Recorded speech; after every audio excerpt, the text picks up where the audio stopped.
considero que es una situación desoladora, terrible. Creo que se han tomado unas medidas desproporcionadas. Hasta que no los tengamos en casa, gobiernos municipales, por favor, no instaléis ninguna luz de Navidad. Buenas noches. Desde que anoche mismo la alcaldesa de Barcelona, en un arrebato totalitario, le exigiese a Rajoy que pusiera en libertad a los sediciosos encarcelados por la juez Lamela, el discurso victimista de sus cómplices no ha hecho más que evidenciar el montaraz concepto que tienen de la democracia. Todos ellos ignoran la regla elemental de la división de poderes. Lo vemos en las 5 W. El discurso victimista del separatismo catalán llega incluso al disparate emitido por Joan Tardà en las redes sociales, pidiendo que en Cataluña no se celebre la Navidad hasta que los encarcelados no salgan de la cárcel y estén todos en casa. Hasta ese punto llega la locura victimista de los que, lejos de ser víctimas, han sido los protagonistas de un golpe de Estado. No solo desconocen los fundamentos básicos de la democracia a la que tanto apelan, sino que además, en el colmo del delirio, quieren cancelar la Navidad. Ya nos habían demostrado que su concepto de la democracia pasa directamente por la satisfacción de su voluntad y sus caprichos. Para ellos, todo lo que no sea complaciente con lo que desean es antidemocrático. Pero el encarcelamiento de los golpistas del separatismo catalán ha revalidado aún más, si cabe, el totalitario y absolutista concepto que tienen de la democracia.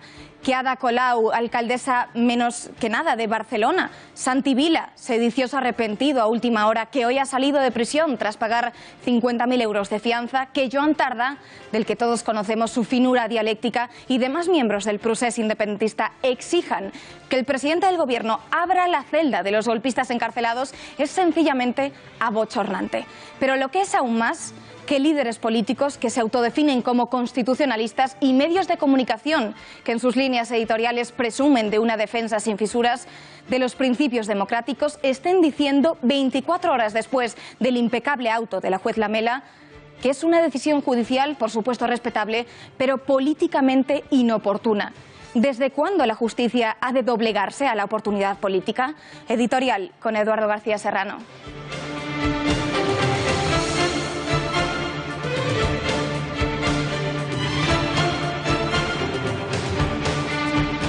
Buenas noches, María. Se les llena a todos la boca con la palabra democracia. Dicen los muy hipócritas sentir una reverencia talmúdica por la democracia, pero en cuanto una decisión o una sentencia de un poder democrático contraviene sus deseos y sus caprichos y entorpece o impide la conquista de sus metas políticas, entonces les asoma a todos el pelo totalitario y el pellejo absolutista. Sin el menor pudor, porque el ignorante venido a más nunca se avergüenza de las atrocidades que dice y hace, desde Ada Colau a Pablo Iglesias, pasando por la colla de separatistas de la CUP, Esquerra y el PDeCAT, se han mostrado tal y como son, unos bárbaros de la democracia, en el sentido griego de la palabra, por el encarcelamiento de unos cuantos bandoleros separatistas acusados de sedición, malversación y rebelión. Si Montesquieu, el autor del espíritu de las leyes que consagra la división de poderes como elemento primordial de la democracia, les hubiera escuchado exigir al presidente del Poder Ejecutivo que vulnere una decisión del Poder Judicial y saque inmediatamente de la cárcel a los bandoleros sediciosos, los hubiera desterrado a todos más allá de las fronteras de cualquier régimen democrático. Le exigen a Rajoy, como si fuera un tirano de horca y cuchillo, que abra la celda que una juez ha cerrado y libere a unos delincuentes que la misma juez ha encarcelado. Bien, pues estos bárbaros se van a presentar a unas elecciones democráticas el 21 de diciembre.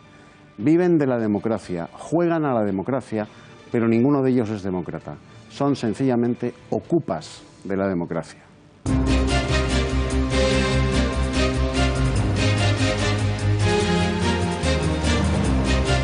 El paro se incrementa en casi 57.000 personas, siendo Cataluña la región de España en la que más ha crecido el desempleo y la que más quiebras empresariales registra como consecuencia de la inseguridad jurídica y la inestabilidad política provocadas por el destituido gobierno de la Generalitat. El exconsejero de la Generalitat, Santi Vila, sale de la cárcel tras haber abonado los 50.000 euros de fianza que le impuso la juez Carmen Lamela, dejando abandonados en prisión a sus compañeros separatistas. Les contaremos en este informativo cómo será el día a día en prisión de los exconsejeros de la Generalitat encarcelados. Hace unos minutos, la juez de la Audiencia Nacional, Carmen Lamela, ha emitido las órdenes para la detención, busca, captura y prisión para el expresidente de la Generalitat, Carles Puigdemont, y los 4 consejeros que se encuentran huidos en Bruselas. A todos ellos se les atribuyen un total de 5 delitos: rebelión, sedición, malversación, prevaricación y desobediencia a la autoridad. El Estado Islámico reivindica la autoría del atentado perpetrado el pasado martes en Nueva York por un yihadista que asesinó a 8 personas e hirió gravemente a más de una docena en Manhattan. En nuestra sección de tendencias les hablaremos hoy de la pareja de moda, del embarazo de la influencer más conocida del mundo y del legado de estilo de la reina Leticia a la princesa Leonor, y como todas las semanas, de lo más interesante de la cartelera cinematográfica.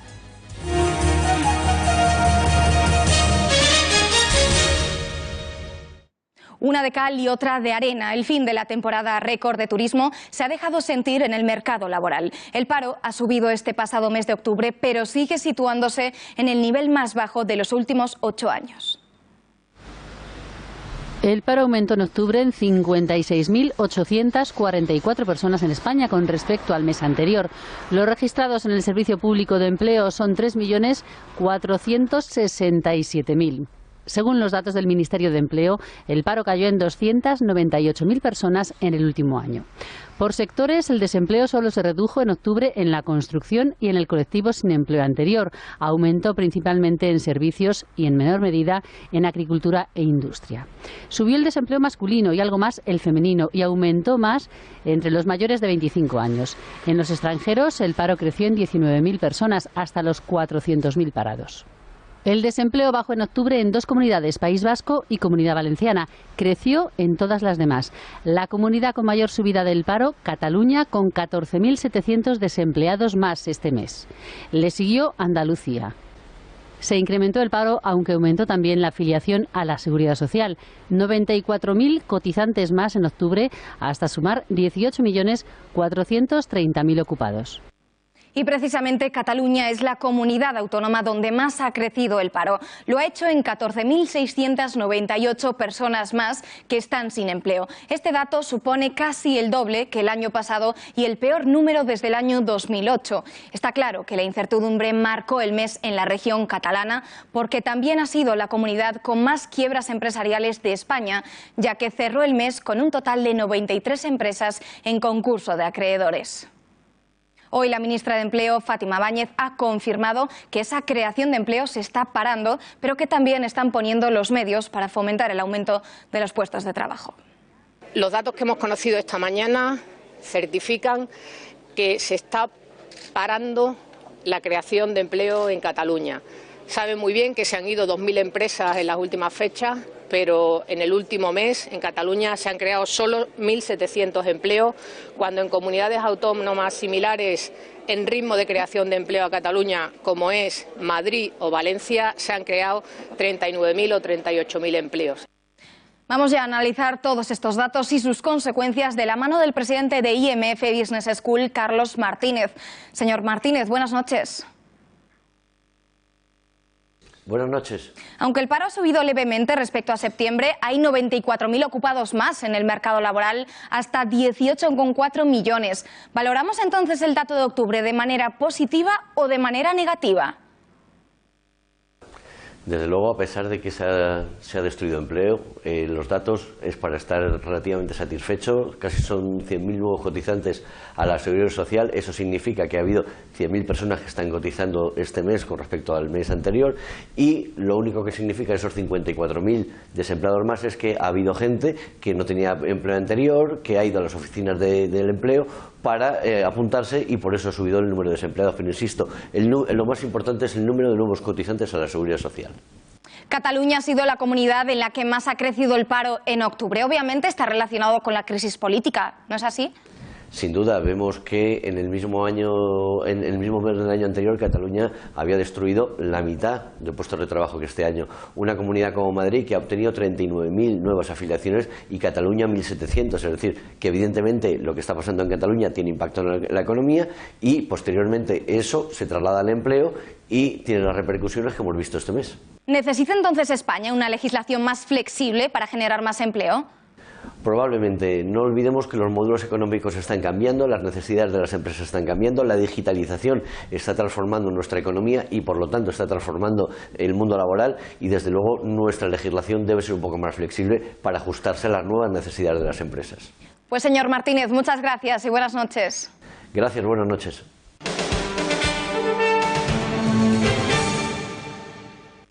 Tanto yo como mis compañeros pues estamos bien, estamos serenos.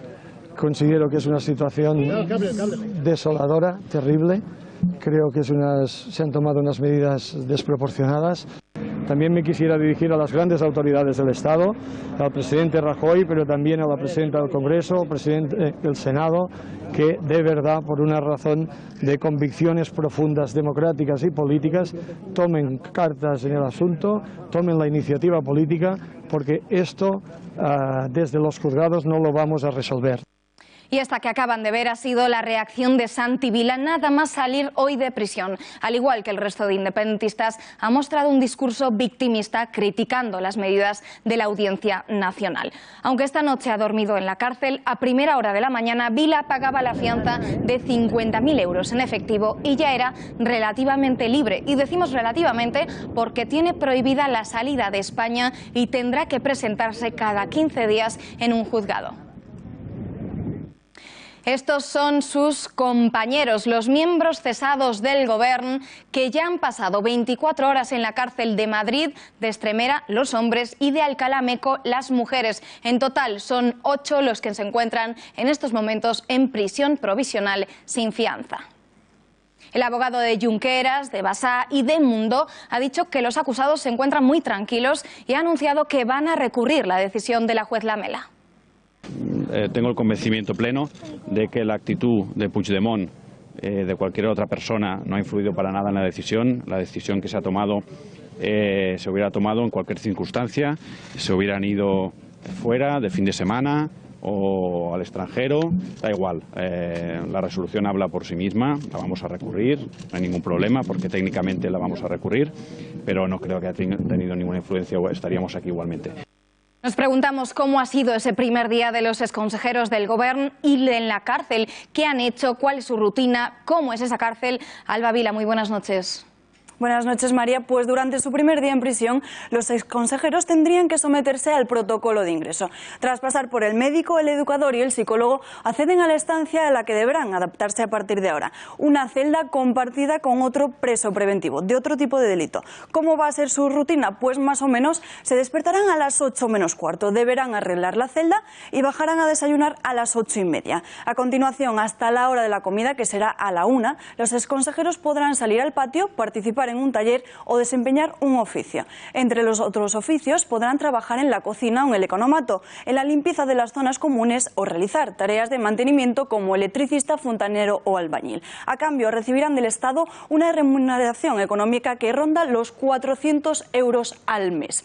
Después de comer podrán permanecer hasta las 4:30 en la celda, un cubículo de unos 9 metros cuadrados habitualmente compartido entre dos, con literas, con un váter y una mesa. A continuación podrán salir de nuevo al patio, entrenar en el gimnasio o trabajar en sus talleres hasta la hora de la cena, que será sobre las 8 de la tarde. ¿Cómo se realizarán los pagos dentro del centro? Pues una tarjeta de plástico que se carga con un límite de 100 euros a la semana. Con este dinero podrán comprar en el economato todo lo que necesiten, desde comida hasta productos de limpieza e higiene personal, o una televisión que podrán ver en su celda. En cuanto al régimen de visitas, podrán mantener una comunicación durante 40 minutos en el locutorio cada fin de semana, sin contacto físico, hablando por un teléfono y viéndose a través del cristal. Es decir, visitas familiares semanales tras un cristal o también un vis a vis de como mucho 2 horas y media con contacto con su mujer o hijos una sola vez al mes. Y realizar también un máximo de 10 llamadas telefónicas a la semana, María. Pues muchas gracias, Alba. Y ayer, a última hora de la noche, el fugado de la justicia española y expresidente de la Generalitat, Carles Puigdemont, hizo un comunicado desde Bélgica pidiendo la excarcelación de los detenidos y ha considerado la decisión judicial como un golpe a las elecciones autonòmiques. Empresonar dirigents polítics per haver complert amb el compromís electoral i amb el compromís contret davant del Parlament amb un ampli suport ciutadà al darrere és un acte que trenca els principis bàsics de la democràcia i aposta per la via de la repressió. Aquest fet és un cop contra les eleccions del proper dia 21 de desembre. Com a president del govern legítim de Catalunya, sorgit de les urnes del 27 de setembre, exigeixo l'alliberament dels consellers i conselleres i del vicepresident. Empresonar un govern, insisteixo, per haver complert amb el seu programa aprovat al Parlament és situar-se directament fora de l'estat de dret. Entre barrots, el govern legítim de Catalunya és infinitament més digne que els seus il·lusos empresonadors. Visca Catalunya. Y esta mañana el fiscal general del Estado, José Manuel Maza, justificaba el envío a prisión de los miembros del Gobierno. Para que estamos profundamente convencidos, y yo me ofrezco a cualquier debate a decir que aquí hay un supuesto de rebelión clarísimo, a mi juicio. Sin haber existido la violencia. No, con violencia. Es que ha existido la violencia. ¿Dónde ha existido la violencia, fiscal? En estos supuestos que decía que nosotros tenemos, la juez tiene recogido, creo, nosotros 23 supuestos de violencia, de acto violento en Barcelona. Subsiste un peligro de fuga, existe un problema, porque no olvidemos que las medidas cautelares no son solo la prisión preventiva. Precisamente la prisión preventiva, donde es inevitable, es cuando hay riesgo de reiteración delictiva. Y es que el auto de la juez Lamela es demoledor y durísimo contra los independentistas. Explica exactamente todo el recorrido y la estrategia del secesionismo desde hace 2 años. Nosotros hemos resumido este auto en 10 claves. Todo comenzó tras las elecciones autonómicas catalanas del 27 de septiembre de 2015. Junts pel Sí y la CUP hicieron público su objetivo de lograr la independencia en 18 meses a través de un referéndum. Para ello se elaboró un documento llamado Enfocats, una especie de plan secreto de la Generalitat con todos los pasos para conseguir la declaración unilateral de independencia. Este plan tenía como último recurso crear un conflicto democrático de apoyo ciudadano para generar inestabilidad y forzar así al Estado español a aceptar la negación o hacer un referéndum forzado. Como hemos visto, todo esto se ha cumplido. Para ello, cada parte tenía unas funciones, es decir, que se repartieron los papeles con las asociaciones independentistas de la ANC y de Òmnium Cultural. Esta actuación iba encaminada a crear una ciudadanía, una especie de sentimiento de rechazo hacia las instituciones españolas y justificar así cualquier tipo de desobediencia de la sociedad hacia las órdenes del Estado. La juez Lamela asegura también que los querellados utilizaron a la población catalana para que desobedeciese y que resistiesen ocupando carreteras, calles o edificios públicos, además de someter a la policía y a la Guardia Civil a un incesante acoso. Después, Puigdemont envió una carta a todos los alcaldes catalanes pidiéndoles que pusieran a disposición locales para que pudiesen votar en el referéndum. Algunos de estos alcaldes no estaban de acuerdo y Puigdemont hizo un llamamiento al enfrentamiento entre los asistentes y los regidores municipales. Incluso se atrevió a decirles que mirasen a los ojos y que les tendrían que rendir cuentas porque les pagan con dinero público. Llegamos ya a los días 20 y 21 de septiembre cuando tuvieron lugar las manifestaciones masivas donde se destrozaron coches de la Guardia Civil y se impidió que los agentes pudiesen abandonar los edificios que habían ido a registrar. Muchos agentes permanecieron durante horas retenidos en contra de su voluntad dentro de la Consellería de Economía de la Generalitat. Y el día del referéndum ilegal, el día 1 de octubre, la ANC y Òmnium Cultural lograron concentrar a un elevado número de personas que ofrecían resistencia para que la policía no pudiese entrar en los centros de votación. Aquí también hace referencia a la pasividad de los Mossos d'Esquadra que evitaron intervenir incluso cuando la Guardia Civil estaba siendo agredida. Además, también relata cómo los Mossos espiaron las acciones de la Guardia Civil. Y aquí está el delito de malversación que se les imputa. La juez Lamela asegura que la planificación, organización y celebración del referéndum fueron financiadas con fondos públicos. Y finalmente concluye que todas estas actuaciones llevaron a la votación y aprobación de la Declaración de Independencia en el Parlamento. Sin duda, el auto es un repaso muy claro a todos los hechos que hemos estado viendo desde hace 2 años y más intensamente desde los últimos 2 meses.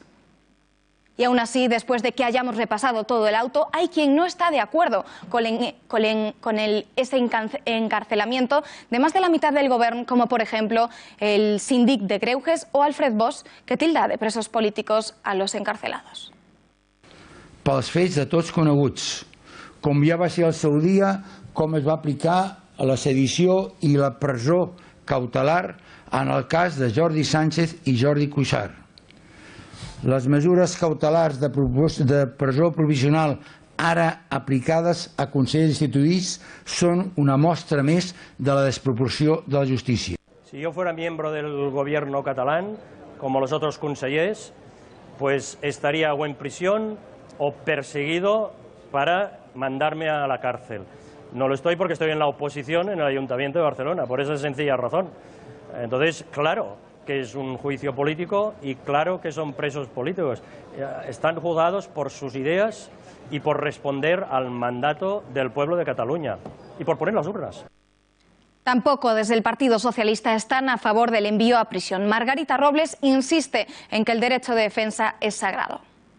En un Estado de Derecho como el que tenemos, en el que hay un Poder Judicial independiente, en el que yo creo profundamente, la última palabra la tiene siempre el Tribunal Supremo. Ya he dicho que tengo toda la confianza en la Sala Segunda del Tribunal Supremo y estoy segura de que la decisión que tome el Tribunal Supremo yo la voy a compartir. El expresidente de la Generalitat, José Montilla, critica también la medida de prisión provisional sin fianza porque dice que la cárcel alimenta el victimismo independentista. Los jueces tienen presente pues la mesura, la prudencia. Estos son principios que usted encontrará en muchísimas sentencias, en muchísimos autos. Sobre todo en el mañana y en no dar más argumentos al victimismo. No demos más argumentos al victimismo, por favor.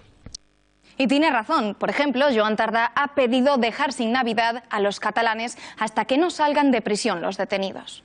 Hasta que no los tengamos en casa, gobiernos municipales, por favor, no instaléis ninguna luz de Navidad.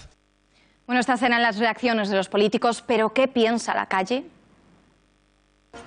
Hoy en Intereconomía hemos salido a la calle para preguntar a la gente qué les parece la encarcelación de 8 miembros del Gobierno por delitos de malversación, sedición y rebelión. La ley hay que respetarla. Hay que respetar la decisión de los jueces. A mí me parece bien, un delito claro de un golpe de Estado y lógicamente pues eso hay que penalizarlo. Si somos demócratas tenemos que respetar las leyes. Son presos políticos, son políticos presos por incumplir las leyes. Es un delito claro de rebelión contra el Estado español. Lo que pienso, hay veces que pienso que sí y hay veces que pienso que se podrían haber tomado otras decisiones. Maravillosa, maravillosa. Voy a hacer uno de su capa un sallo y ahora que apenquen con lo que han hecho.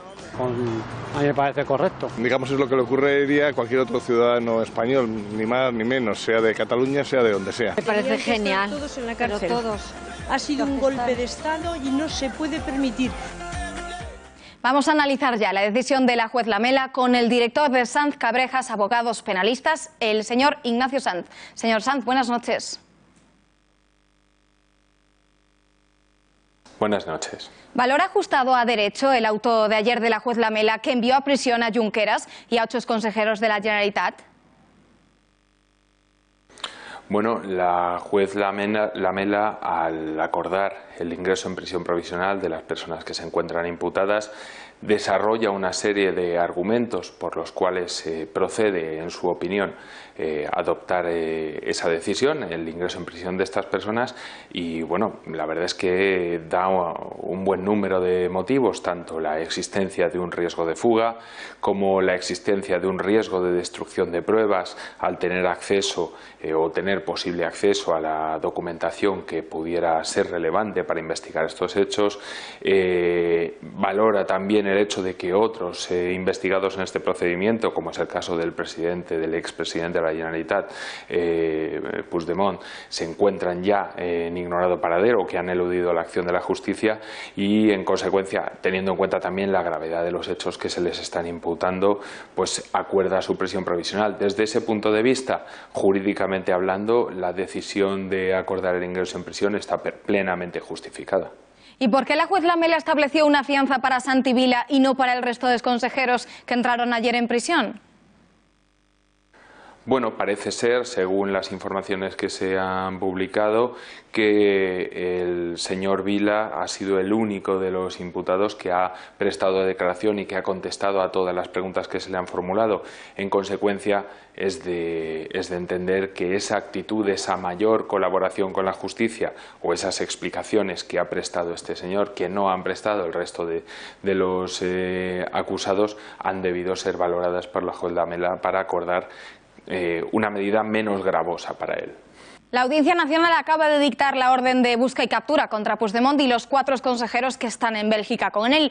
¿Qué pasaría si decidiesen seguir huidos de la justicia y se refugiasen, por ejemplo, en una embajada extranjera?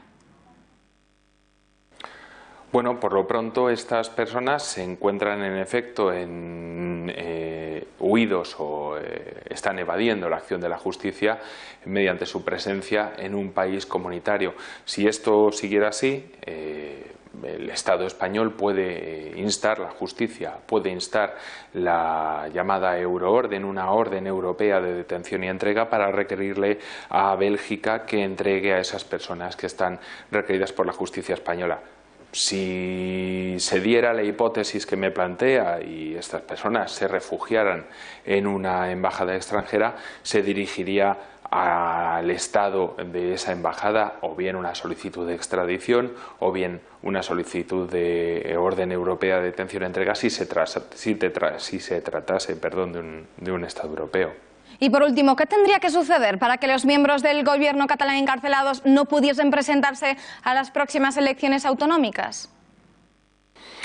Bueno, desde el punto de vista legal lo que tendría que suceder es que fueran condenados y esa condena conllevara su inhabilitación para cargo público, lo cual no va a suceder antes de la convocatoria electoral prevista para el 21 de diciembre. Otra cosa es que desde el punto de vista político, lógicamente, su estancia en prisión provisional dificulte mucho el ejercicio de esa acción política. Pues señor Sanz, muchas gracias por habernos atendido. Buenas noches. Gracias a ustedes, buenas noches. Y hace tan solo unas horas nos llegaba este mensaje de Puigdemont desde la televisión belga. Se muestra dispuesto a presentarse como candidato a las próximas elecciones. Vean. No descarto presentarme como candidato. ¿Podría hacer la campaña desde Bélgica? Es un mundo globalizado.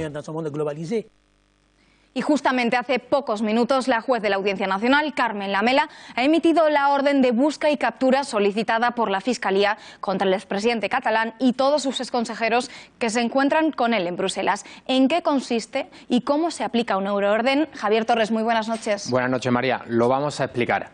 Una euroorden de detención es una petición de captura que una autoridad judicial de un Estado miembro de la Unión Europea presenta a otro país para que detenga y entregue a una persona para juzgarla. Este procedimiento entró en vigor en el año 2004 para agilizar la cooperación judicial de países de la Unión Europea. ¿Cómo se tramita? El punto de arranque suele ser una orden de búsqueda y detención por parte de una autoridad judicial. En el caso de España, el juez o tribunal del caso en cuestión tiene la capacidad de emitir una orden de detención europea, mientras que la facultad de tramitarla recae en los juzgados de instrucción y en la Audiencia Nacional. Cuando se conoce el paradero de la persona buscada, como es el caso de Puigdemont en Bélgica, la autoridad judicial emisora puede comunicar directamente a la justicia del país donde se encuentra el acusado esa orden de detención, que se tramitará y ejecutará con carácter de urgencia. ¿Es obligatoria su ejecución? Pues hay 3 supuestos para no ejecutar obligatoriamente una orden de detención. Primero, que el delito atribuido esté cubierto por una amnistía en el país donde se encuentra el acusado. El segundo, que la persona requerida ya esté siendo juzgada por otro país miembro, o que sea considerada menor de edad por la legislación del país de acogida. La última gran pregunta es si la extradición es inmediata. La respuesta es no, ya que podría retrasarse hasta 2 meses. Si la persona buscada se entrega, la decisión definitiva sobre la detención deberá tomarse un plazo de 10 días. Pero si el detenido no consiente su entrega, tendrá derecho a ser oído por la autoridad judicial del país donde se encuentra. Después de 60 días, la justicia del país notificará de inmediato a la autoridad judicial emisora la decisión sobre la orden de detención y la persona buscada deberá ser entregada en un máximo de 10 días tras la decisión definitiva. Gracias, Javier. Y hoy el PDeCAT finalmente ha optado por la fórmula de la lista única para afrontar las elecciones catalanas del próximo 21 de diciembre. Lo han decidido tras una reunión del Comité Nacional en el que también han participado los diputados de la Cámara Catalana y del Congreso. Se ha puesto en marcha el mecanismo de elección de candidatos propios y han hecho un llamamiento para negociar la candidatura conjunta. La formación pone ahora toda la presión sobre Esquerra, que prefiere concurrir a las elecciones por separado. És el moment d'una gran llista de país, que ara és el moment d'una gran llista conjunta, amb l'aportació de tots els espais polítics, amb l'aportació de totes les sensibilitats, precisament per fer front a aquesta situació tan ferotge i tan xocant que tenim al davant. Y hablando de esas elecciones, hoy el portavoz del Gobierno ha dicho que a esos comicios se pondrían presentar todos los partidos sin hacer referencia a los que vayan a llevar como único punto en su programa electoral la proclamación de la República Catalana. Elecciones con transparencia, elecciones con todos los partidos políticos teniendo acceso a los espacios electorales regulados en la ley electoral vigente. Elecciones que se producirán con el control democrático habitual, es decir, constitución legal de las mesas, presencia de interventores y apoderados de distintos partidos, seguridad en los colegios. Eduardo, ¿todos se van a poder presentar, incluso los partidos que dieron el golpe de Estado? Fundamentalmente los que dieron el golpe de Estado, si se entiende la democracia en España. ¿Qué hubieran hecho en Francia o en Alemania frente a un desafío como el de Puigdemont? Esta era la pregunta, evidentemente retórica, que Rajoy dejaba gravitando y sin respuesta en el Senado cuando solicitó el permiso de la Cámara Alta para aplicar el 155 en Cataluña. Humildemente, señor Rajoy, nosotros se la vamos a responder. En Francia o en Alemania, países en los que, para empezar, los partidos separatistas están prohibidos, si tres fuerzas políticas hubieran amenazado primero, intentado después y finalmente perpetrado un golpe de Estado como el que se llevó a cabo en Barcelona hace hoy una semana, ninguno de ellos hubiera pasado del grado de tentativa, porque en las democracias gala y germánica, el mero hecho de proclamar públicamente la intención de cometer un delito es un delito no amparado por la libertad de expresión y severamente castigado en sus códigos penales. En las democracias gala y germánica no todas las ideas son respetables ni se pueden defender democráticamente. Por eso en Francia están prohibidos los partidos separatistas y en Alemania, además, el partido nazi y el partido comunista. Porque los demócratas franco-germánicos saben que hay ideas que solo en su mera expresión verbal son perseguibles de oficio. Pero si en esas democracias a las que usted aludía, señor Rajoy, tres partidos políticos perpetran un golpe de Estado, sus líderes hubieran sido detenidos infraganti y encarcelados minutos después, y los partidos golpistas habrían sido ilegalizados inmediatamente. Esa es la diferencia, don Mariano. Su vocero ministerial, Méndez de Vigo, acaba de anunciar hoy que todos los partidos, todos, se podrán presentar a las elecciones del 21 de diciembre. Los golpistas también. Pobre España, tan cerca de Francia y de Alemania y tan lejos de la democracia. Gracias, Eduardo. Bueno, y nos acaba de llegar a nuestra redacción una noticia de última hora. Después de que la semana pasada Pablo Iglesias situase a Albano Dante Fachín como fuera de Podemos, hoy el Consejo Ciudadano Estatal de Podemos, ahora mismo hace tan solo unos minutos, ha aprobado la destitución de Fachín como líder de Podem. El máximo órgano de la decisión del partido de Pablo Iglesias aparta al hasta ahora secretario general autonómico y al resto de la dirección de Podem. Después de que ayer el Ayuntamiento de Barcelona votase a Puigdemont como presidente legítimo, hoy la Cámara Municipal ha aprobado una propuesta que exige la liberación de lo que consideran presos políticos, así como el levantamiento del artículo 155 de la Constitución. Y le toca a Barcelona y al Ayuntamiento de Barcelona, que es la principal institución libre que queda en Cataluña y la de la capital de Cataluña. La ciudad de Barcelona debe cumplir con el pueblo de Barcelona y con el pueblo de Cataluña. Muchas gracias. Vox inicia mañana un procedimiento judicial contra Esquerra, PDeCAT y la CUP con el objetivo de lograr su ilegalización. La formación que preside Santiago Abascal considera a estos partidos organizadores criminales al servicio del golpe de Estado, por lo que entienden que no deberían concurrir a las elecciones. Analizamos todo lo que se pueda derivar de estas acciones legales de Vox con el secretario general del partido, Javier Ortega Smith, que ya se encuentra en Barcelona. Señor Ortega, buenas noches. ¿Qué hay? Muy buenas noches. ¿Cuáles son los argumentos jurídicos que van a emplear para convencer a la justicia de ilegalizar a todos estos partidos? Bueno, la base jurídica se encuentra en la propia Constitución, en el artículo 6, en la propia Ley de Partidos Políticos y en el Código Penal. Analizándolo así, todo junto y unido a las diligencias de instrucción que se han venido desarrollando a lo largo de los últimos 8 meses, instadas por las distintas querellas criminales admitidas a trámite a Vox, se llega a una clara conclusión, que por cierto no es nada novedosa para la inmensa mayoría de los españoles, y es que los medios de comunicación, la Corporación Catalana de Medios Audiovisuales, TV3, Catalunya Radio, etcétera, etcétera, no solo han dedicado ingentes recursos públicos a la causa de la secesión, sino que han sido promotores, impulsores y están sosteniendo en estos momentos lo que no es otra cosa que ser un instrumento, una herramienta al servicio de una organización delictiva golpista como así han decretado los tribunales. Por tanto, las acciones que vamos a llevar a cabo es entender que al igual que no puede haber partidos que apoyen ideologías terroristas o organizaciones terroristas, tampoco puede haber organizaciones, bien sean partidos políticos o asociaciones supuestamente civiles, como ANC y Unión Cultural, que tienen conexiones directas y que tienen como objetivo principal la comisión de gravísimos delitos contra el Estado, contra la Constitución, contra la democracia. Ejemplo, señor Ortega, en 2011 el Tribunal Constitucional, en contra de la opinión del Tribunal Supremo, permitió que Bildu concurriera a las elecciones municipales. ¿No es un precedente negativo, a pesar de que el caso de Bildu, pues bueno, no es exactamente el mismo que el de las formaciones catalanas?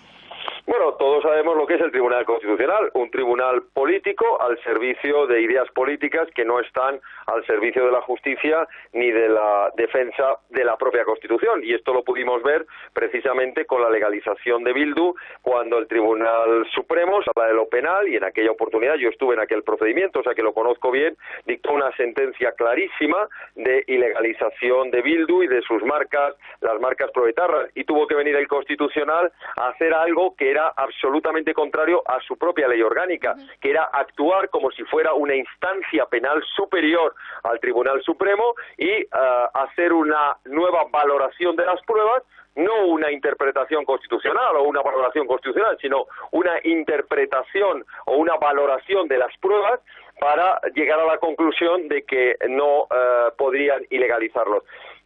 Así que, bueno, ¿qué puede pasar con estas acciones? Pues no voy a decir que tengamos mucha confianza en los órganos judiciales, pero si por ello fuera, pues no iniciaríamos ninguna acción. Entendemos que en justicia y de acuerdo a la Constitución, al Código Penal y a la Ley de Partidos, hay razones más que suficientes para entender que los partidos políticos mencionados son partidos que están al servicio de una actividad delictiva, al servicio de la destrucción de la unidad de España mediante la comisión de delitos gravísimos. Por tanto, hay que perseguir a las organizaciones también, no solo a sus cabecillas. Bueno, ustedes, Vox, han anunciado que no van a concurrir a las elecciones del 21 de diciembre. ¿Por qué ha sido? ¿Por qué han tomado esa decisión?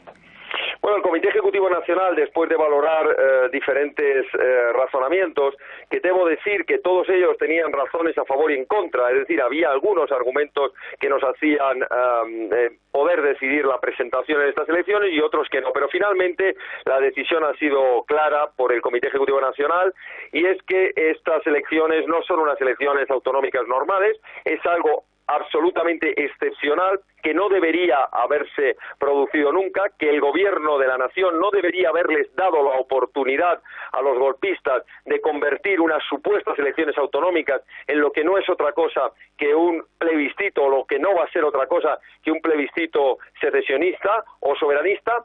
Y si alguien cree que los de Vox estamos muy equivocados, yo les recomiendo que se lea el auto de la jueza Carmen Lamela, del Juzgado Central de Instrucción número 3, donde menciona uno de los documentos fundamentales de la instrucción del juzgado de instrucción número 13 de Barcelona, donde se refleja un acta del año 2015 de la Asamblea Nacional Catalana, donde decía precisamente que una de las fases del proceso de secesión provenía precisamente que en el momento en que se produjese la actuación de la justicia, lo que estamos viendo estos días con las detenciones e ingreso en prisión de los cabecillas, habría que pasar a la siguiente fase, que sería, bajo el amparo de unas elecciones autonómicas, convertirlas en un referéndum soberanista. Es por eso que esto, que lo sabía el gobierno de España, es inaceptable que les hayan dado esa oportunidad, motivo por el cual Vox no va a ser partícipe de algo que al final no va a mejorar la situación, sino que va a darles más oportunidades y más legitimación. Pues ha quedado clarísimo. Gracias, señor Ortega. Muchas gracias por atendernos. Muy amable. Buenas noches. Y hoy la presidenta del Parlament, Carme Forcadell, en su vuelta a la Cámara catalana, ha sido recibida con aplausos por parte de los trabajadores después de acudir ayer a Madrid para declarar por el delito de rebelión.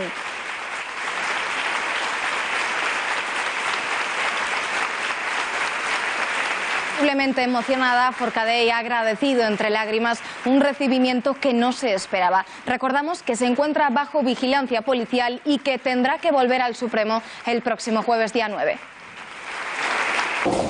No m'ho esperava, però us demano que ara torneu tots i totes a treballar com sempre heu fet, com sempre, amb professionalitat, amb eficàcia i sempre orgullosos d'aquest país que tenim. Us demano que continueu treballant per fer aquest país millor i sobretot perquè tothom continua pensant que aquest és el seu Parlament. Y un último apunte antes de dejar Cataluña. Las juventudes de Sociedad Civil Catalana han denunciado en la Universidad Autónoma de Barcelona la represión que sufren la entidad y sus representantes estudiantiles en las facultades catalanas. La Asociación Ciudadana ha recordado los múltiples ataques sufridos en el ámbito universitario catalán en las carpas instaladas en diversos centros universitarios públicos, especialmente en la Universidad Autónoma. Y no solo en Cataluña, sino en Baleares también hay adoctrinamiento. Una recopilación de reclamaciones por adoctrinamiento nacionalista tramitadas por la Fundación Círculo Balear arrojan una escalofriante cifra. El 70% de los centros educativos públicos cuentan con alguna reclamación planteada por padres, alumnos e incluso profesores no nacionalistas. La pasada legislatura se presentaron más de 2.300 reclamaciones cuando Rafael Bosch era el consejero de Educación. Así lo asegura la Fundación Círculo Balear, a cuyo presidente, Jorge Campos, ya saludamos. Señor Campos, buenas noches. Muy buenas noches. ¿Cómo es posible que en Baleares se cultive el pancalentalismo de las escuelas? Bueno, porque es la forma de crear el proyecto totalitario de los países catalanes.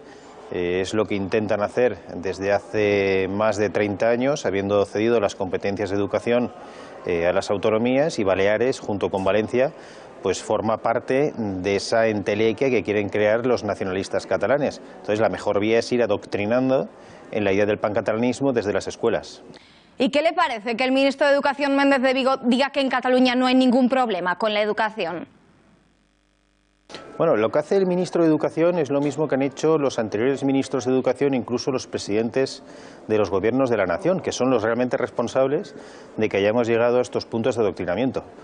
Miran hacia otro lado y mienten abiertamente. Primero mienten porque evidentemente en Cataluña no son casos aislados, y después además es un problema que no afecta solo a Cataluña, afecta a Baleares de una manera muy importante, y ahí lo reflejan los datos de los informes que tenemos, donde 7 de cada 10 centros sufren adoctrinamiento, y lo que ha hecho el gobierno de la nación es abandonar a miles de familias a su suerte en manos de unos totalitarios metidos a docentes que utilizan las escuelas y los niños para adoctrinar y manipularlos en vistas de crear esa entelequia de los países catalanes. ¿Y cuál sería la solución a este problema? ¿Que el Estado recuperase las competencias en educación, quizás?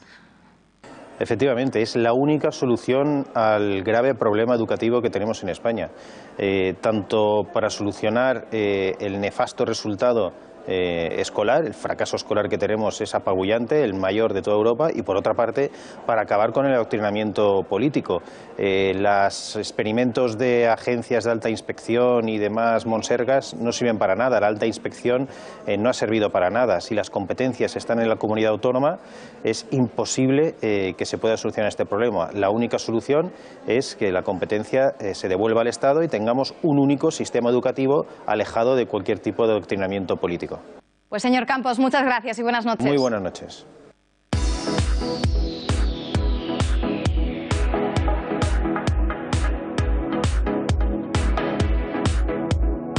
Y como cada viernes en nuestra sección de tendencias, saludamos ya a Laura Fernández Cañas. Muy buenas noches, Laura. Muy buenas noches, María. Bueno, creo que nos tienes que dar como una especie de exclusiva que nadie se esperaba de una pareja pues muy conocida mundialmente, ¿no? Sí, no son Angelina Jolie y Brad Pitt, para nuestra desgracia, pero sí es una pareja que lo dejaron hace unos años ya, y de hecho ella se había vuelto, pues, había empezado una relación con The Weeknd. Hablamos de Selena Gómez, una de las actrices de Disney que después se convirtió también en una gran cantante y también en una estrella de las redes sociales. Pues ha vuelto con Justin Bieber para la sorpresa de todos, y la historia es así. Al final fue una historia de celos lo que hizo que Selena rompiera con The Weeknd. Como sabemos, hace un par de meses tuvo que someterse a una operación. Ella sufre de lupus, tuvo que someterse a un trasplante de riñón, y ahí pues Justin Bieber le escribió y volvió a retomar el contacto con ella para saber cómo estaba, cómo se encontraba. Al exnovio de Selena Gómez le pareció muy mal que Justin Bieber volviese a formar parte de la vida de la cantante, y le hizo elegir entre Justin Bieber y él, y Selena Gómez, no sabemos si de forma muy consciente o muy inteligente, decidió quedarse con Justin Bieber, y nada, en cuestión de semanas los hemos vuelto a ver así de enamorados y de felices. Y también, Laura, otra exclusiva que hemos conocido esta semana: ¿quién va a tener un bebé?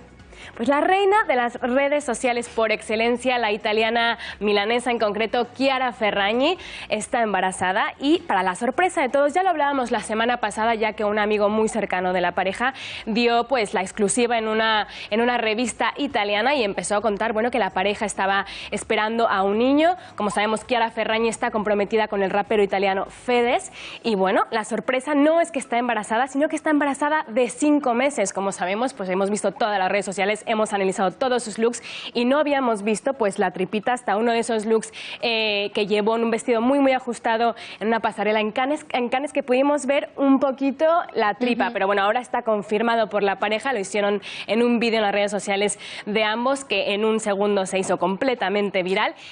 La pareja del italiano se está esperando un niño que se va a llamar Leone.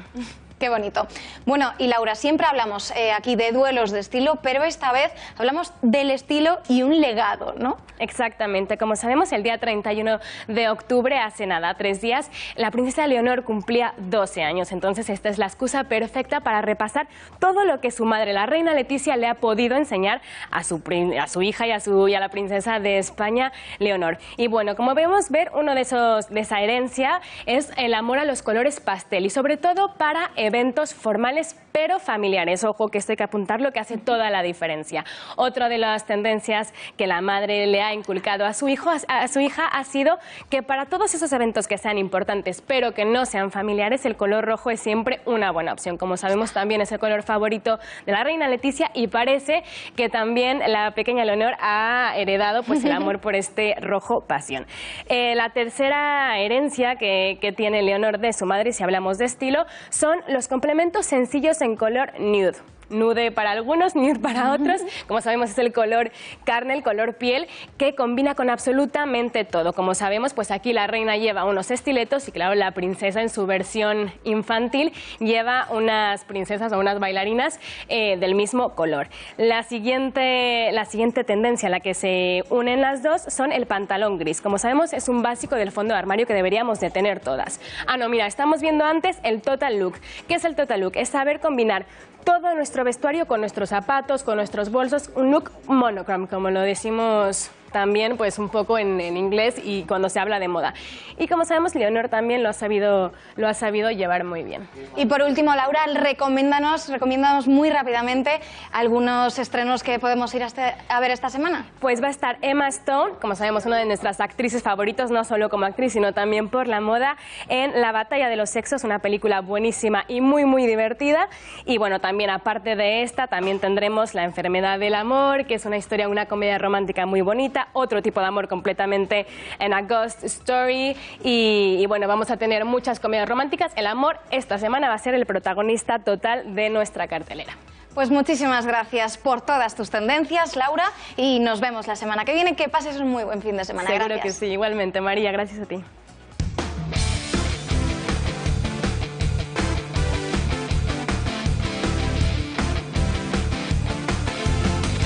Deportes, Juanma, ¿qué es lo último que ha pasado con Guardiola?